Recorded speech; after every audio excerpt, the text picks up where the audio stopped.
Why do you create? What value do you assign your capacity for creation? I'll give you my response at the end of this video, but I'd like to invite you to pause and contemplate these questions, and if you're open to share, to respond in the comment section. Look, I get it. Creating takes time, it takes intention, and it takes energy. But honestly, surviving also takes these things. And do we want to just survive? Or can we reframe our perceptions around creativity to open new doors of opportunity, not just for ourselves, but also for our communities? As Ethan Hawke says, art is sustenance. And in this ever-evolving world where we must adapt constantly, I can think of no better way to sharpen our swords than to create with intention. So today, I'm going to share my thoughts on the value of creativity. I'm going to begin by discussing the cons, which I like to view as energetic expenses. But the thing is, once you can get a sense of inner equilibrium around these expenses, they become less costly unless there's a major life change where you have to find your new equilibrium.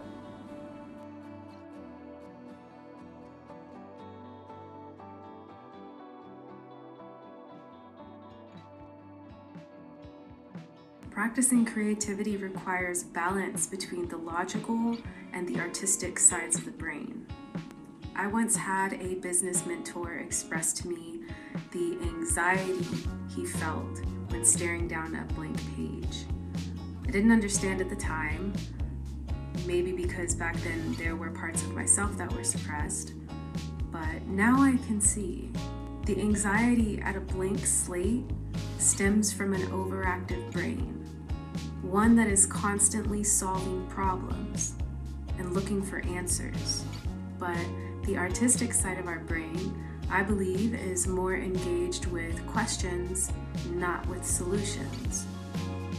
It's a side of the brain that responds with curiosity and awe at the state of a thing instead of categorization or labels. If you find yourself anxious, worried, concerned, restrained because of all the expectations you lay upon your art, take a moment to breathe before you confront your medium. Remind yourself that there is no expectation. Even if you're an artist in school or by trade, the limitations placed upon you for assignments and/or projects are just the grounds within which you can plant your imagination. The lines you are meant to color within, or outside of, so to speak, are not restraints. Instead, they are the dirt from which your art can bloom in the way that only yours can.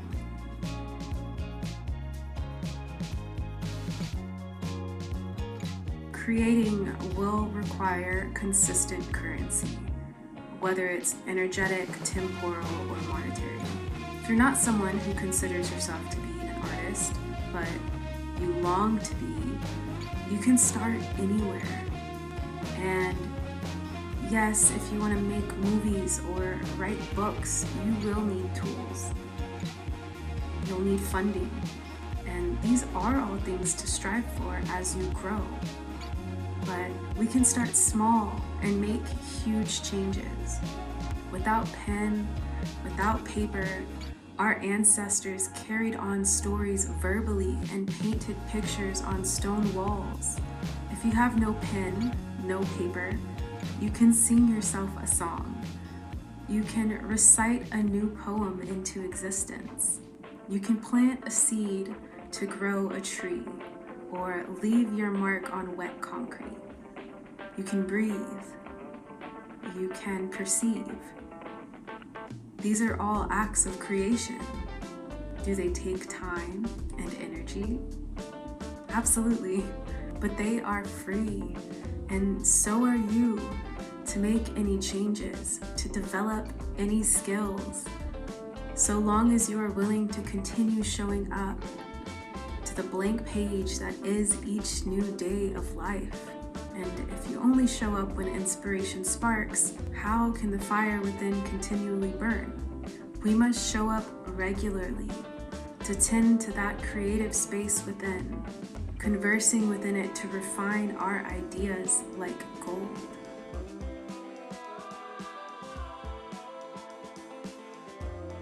I think that being creative demands, at the very least, some degree of self-awareness.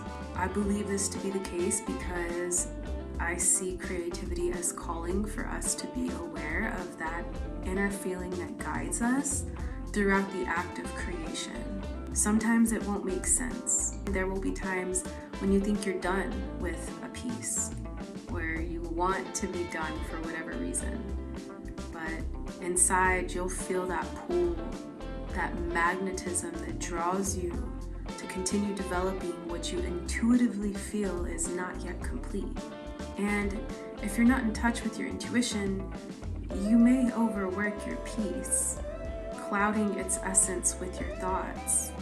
So, in my opinion, self-awareness, while it can be challenging to consistently check, is pivotal to making raw art that moves us.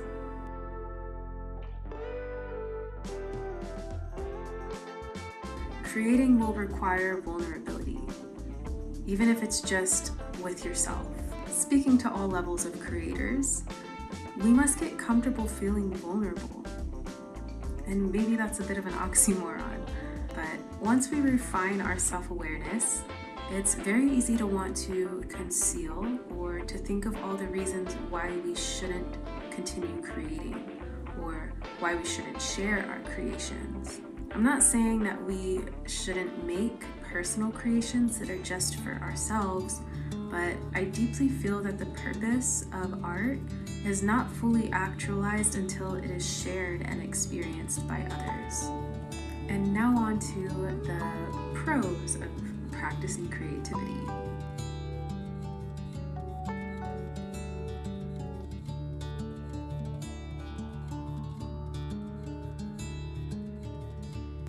Being creative allows for the expansion of distinct individuation.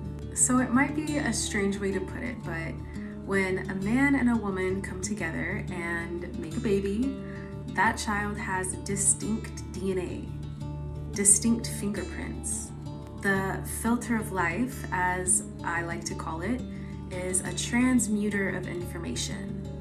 This balanced feminine input and masculine output, the filter of life, which I believe we all innately have within, develops distinct creations that are as unique as we are as people. And the more we use this filter of life, the more distinct our creations become. Everything we consume and create affects how we express ourselves. And as we create, we are also consuming our own creation. There are idiosyncrasies that make you who you are. Tune into them and you'll find how distinct your essence is, even though we are all connected and more similar than we are different.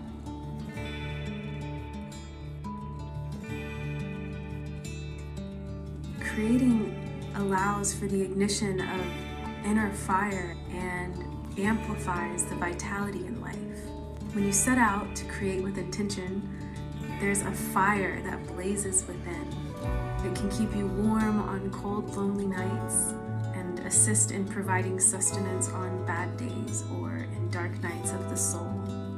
When life crumbles around you, creating can help you reframe what you feel, to move forward, to not stagnate. When life blossoms and joy expands, creating can accentuate all the beauty you've already perceived. If you let it, the act of creating can light up the darkest of nights to enable you to endure and to leave cemented markings in your mind of what meaningful moments feel like, to remind you in future trials that they do exist.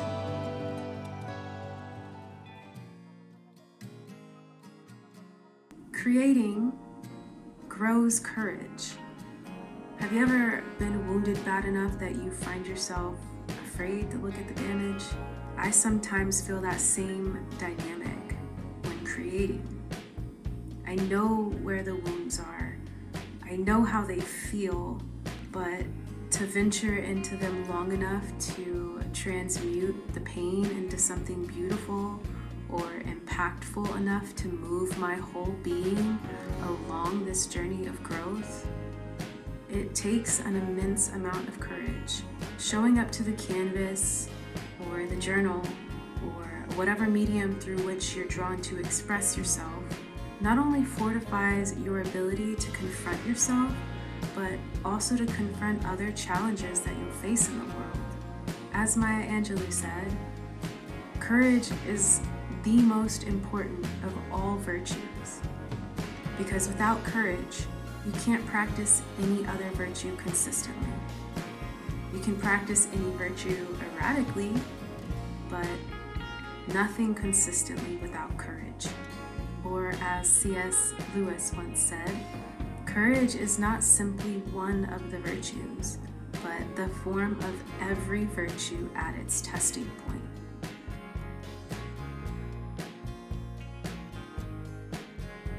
Creating allows for us to engage in the flow state.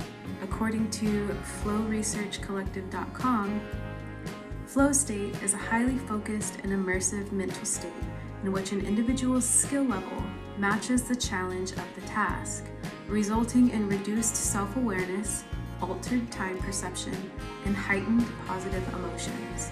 The effects of flow state on the brain are listed as follows on this website: focused attention, decreased sense of self, increased reward system activation, enhanced creativity and pattern recognition, reduction in negative emotions, and enhanced learning and memory. They've also listed characteristics of flow state, which I believe involves a little bit more than just what happens in the brain. Selflessness, in which your inner critic is silenced. Timelessness, where past and future disappear as you enter the deep now. Effortlessness, where your sense of struggle and frustration vanishes. Intrinsic motivation, which pretty much just means the activity in which the flow state has been engaged becomes its own reward. Intense focus, where distractions and external stimuli fade away as you become fully absorbed. And the paradox of control, which I understand to be just being so lost in what you are doing that you're not even thinking about what you can't control. They define it here as having a powerful sense of control over the situation. They specifically say, in flow, you are the master of your own destiny. They've also listed here some benefits of flow state, which are emotional regulation, fulfillment, skill development, and engagement and performance. Flow state is not necessarily only for creativity in the sense of creating art. Even though it doesn't apply to only artistic ventures, I do believe that all flow states are part of creativity innately, even if it is you playing with your dog or playing a sport.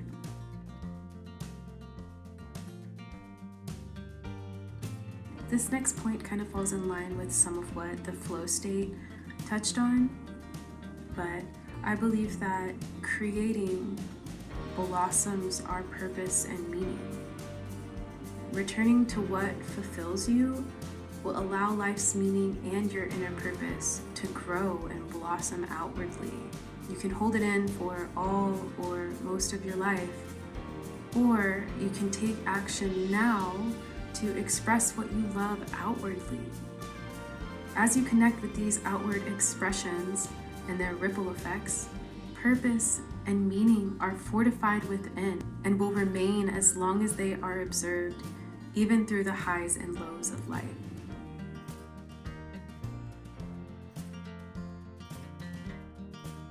When we create with intention, we can see tangible impact in our world.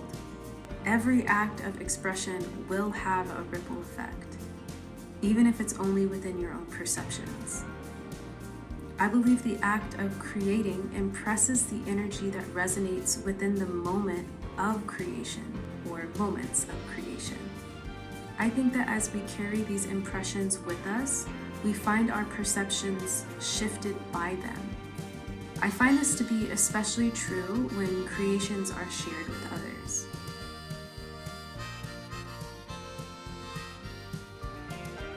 A while ago, when I was still actively on Instagram, there was a creator that posted a little doodle with a phrase.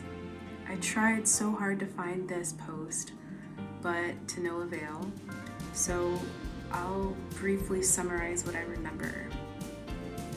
Creativity is the act of transmuting chaos into novelty. In my search for the specific post that I saw many years ago, I came across a blog post on Psychology Today that reads as follows. I regard creativity as an essence of existence that assists in the evolution of the universe. It is ever present and ready to participate in the generation of novel forms. As humans, we can express new forms through words, material works of art, dance movements, designs of new physical objects, and so much more. Creativity is like a silent guide originating from our unconscious. We need only the intent of listening to hear her to bring her designs into our conscious awareness. Once there, we have choices whether and how to bring something new into being. Creating to make sense of this chaotic world is a powerful coping mechanism that helps us to reframe our experiences and to heal in the process. I believe that this act of transmuting chaos and pain into new expressions draws us closer to our Creator, as well as our communities. We are all connected. So as we sort through and restructure the chaos we experience into novelty, our impact will no doubt go beyond ourselves. In conclusion, creating is so much more than just fun for the sake of fun, even though it is fun, or it can be. Practicing creativity in our day-to-day lives, be it in the food we make, the conversations we entertain, or the pictures we paint, allows us deeper connection to life itself, and in turn, allows so much room for growth as we work to make sense of the lives we live, individually and collectively.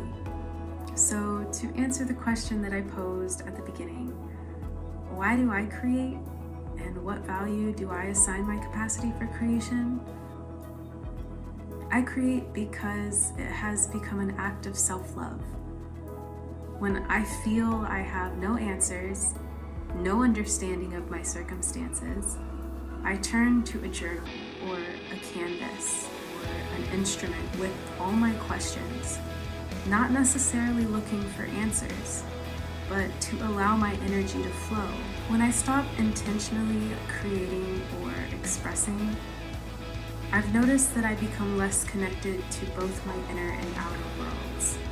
These were time periods when I would fall into depressions and have trouble finding my way out of the dark. In times when I am at my weakest, I consume the art created by others to keep the fire within me burning long enough for me to rest and rejuvenate. This is why I think it's important for us to share our art and to seek out art that we resonate with. At any rate, I hope you're taking care of yourself. I hope you're being mindful of what serves you and what doesn't serve you. And as I'm signing off today, I encourage you to express yourself on a page, in song, in dance, via whatever medium you're drawn to. You might just end up changing the world. Bye.